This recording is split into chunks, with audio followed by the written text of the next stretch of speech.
Hello students, आज हम फिर से वापस आ गए हैं और उसी मेहनत के साथ, उसी लगन के साथ, उसी जोश के साथ आपकी इंग्लिश ग्रामर को इम्प्रूव करने के लिए और उसे इजी बनाने के लिए। तो आइए करते हैं हमारे साथ start English start with Preeti ma'am.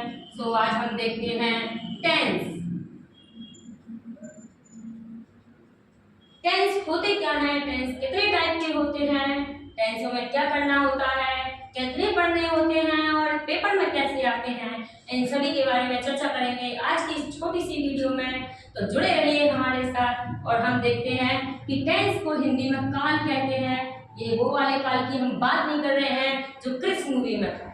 यहाँ पर काल का मतलब होता है समय। यहाँ पर हम पढ़ने वाले हैं समय को। समय हम पढ़ते हैं, तीन टाइप के समय को हम यहाँ पर पढ़ते हैं, present time, past time and future time. Present का मतलब तो आप सभी जानते ही होंगे। तो प्रेजेंट का मतलब होता है वर्तमान समय। क्या होता है? वर्तमान काल होता है। प्रेजेंट का मतलब होता है वर्तमान काल। सेकंड हम पढ़ते हैं पास्ट टेंस। कौन सा पढ़ते हैं? पास्ट टेंस पढ़ते हैं, जिसका मतलब होता है भूतकाल। जो समय गुजर चुका है, जो व्यक्ति गुजर जाता है उसको भूत कहते हैं और जो समय गुजर जाता है उसको पास्ट यानी कि भूतकाल कहते हैं। तीसरे पर हम देखते हैं तो तीसरा हमारा है थर्ड वाला, उसको हम फ्यूचर कहते हैं और फ्यूचर का मतलब होता है भविष्यकाल। कौन सा बच्चों? भविष्यकाल। भविष्यकाल का अर्थ होता है वो समय जो आने वाला है। मैं कहूँ आपको कि मैं खाना बनाती हूँ तो प्रेजेंट में खाना बनाती हूँ, अभी बनाती हूँ। और सेकंड वाला हम देखें, मैं खाना बना रही हूँ या मैं खाना बनाती थी। थी का मतलब क्या?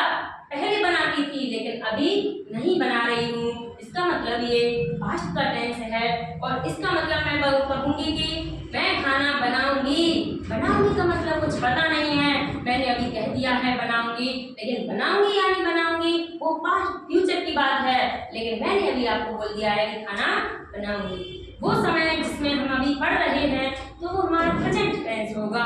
वो समय जो हमने कल क्या किया था, तो कल हमने पढ़े थे अपने आर्टिकल्स। तो कल का टाइम हमारा पास्ट का टाइम हो गया है और आज हम पढ़ रहे हैं फ्यूचर यानी पढ़ेंगे। कल क्या पढ़ेंगे कोई पता नहीं है, लेकिन मैंने कह दिया कि कल आपको प्रपोजिशन कराएंगे तो फ्यूचर में कराएंगे। अगर मेरा मूड चेंज हो गया तो हो सकता है कुछ और करवा दें या टेंस को कंटिन्यूएशन रखें।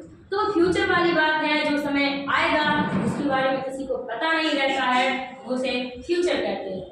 अब हम इनमें चार पार्ट को पढ़ते हैं। सेम 4 पार्ट हम प्रेजेंट के साथ पढ़ेंगे और सेम 4 पार्ट हम पास्ट के साथ और वही सेम पार्ट हम फ्यूचर के साथ पढ़ते हैं। तो वो 4 पार्ट है कौन से? 4 पार्ट को हम एक साथ पढ़ लेते हैं, एक साथ लिख लेंगे और सभी के साथ अलग अलग कर लेंगे। जैसे पहला है इंडेफिनिट। इंडेफिनिट। सेकंड है हमारा कंटिन्यूअस। थर्ड है हमारा परफेक्ट एंड फोर्थ है परफेक्ट कंटिन्यूअस।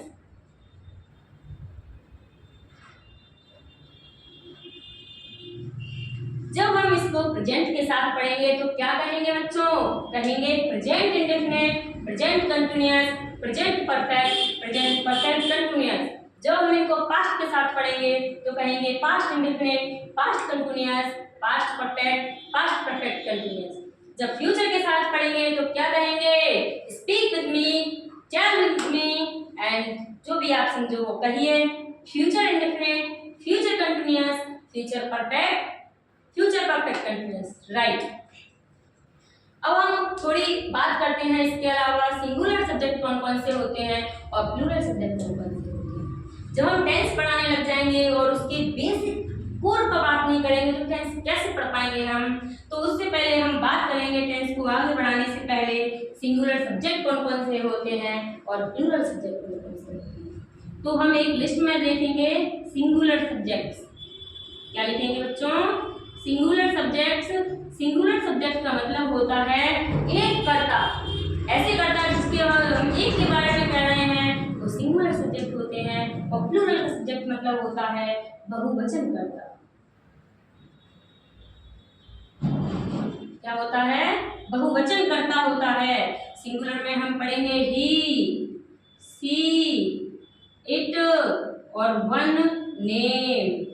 ही का मतलब हम यहाँ पर कहते हैं वह, और सी का मतलब भी वह होता है, इट का मतलब भी वह होता है, और नेम तो आप जानते ही हो।